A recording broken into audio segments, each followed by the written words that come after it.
آپ کے الفاظ بہت طاقتور ہیں، وہ کسی غمزدہ کے دل میں امید کی کرن لا سکتے ہیں یا وہ اسے مزید قبر میں مبتلا کر سکتے ہیں، اس لیے ہمیشہ ان کو ذہنیت سے منتخب کریں۔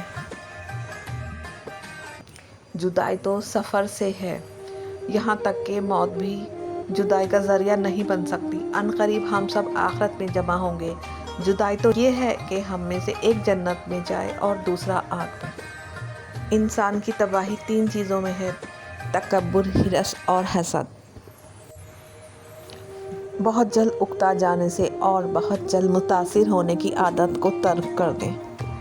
دعا اپنے لیے مانگنا عبادت ہے اور دوسرے کے لیے مانگنا خدمت ہے۔ عبادت سے جنت ملتی ہے اور خدمت سے خدا۔ ہر کسی کی ہر بات کا جواب دینا ضروری نہیں ہوتا۔ بہت سی جگہ پر واقعی دل کو بڑا کرنا پڑتا ہے، درگزر کرنا پڑتا ہے۔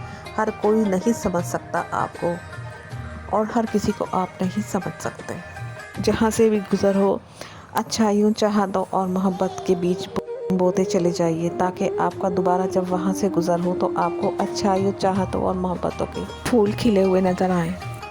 خواہشات محدود ہوں تو ٹھیلے سے بھی ضروریات پوری ہو جاتی ہے۔ خواہشات لامحدود ہوں تو پراپرٹی، گاڑیاں بھی کم پڑ جاتی ہیں۔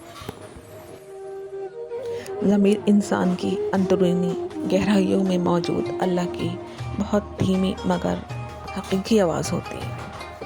آپ زبردستی کسی کو 2 کاموں کے لیے مجبور نہیں کر سکتے۔ ایک تو عبادت، ایک محبت، دونوں دل سے ہوتی ہیں اور دونوں کا رشتہ روح سے ہوتا ہے۔ جب تم جان جاؤ کہ اللہ تمہارے ساتھ ہے تو پھر اس سے کوئی فرق نہیں پڑتا کہ کون تمہارے خلاف ہے۔ صبر ایک ایسی سواری ہے جو اپنے سوار کو کبھی گرنے نہیں دیتی، نہ کسی کے قدموں میں، نہ کسی کی نظروں میں۔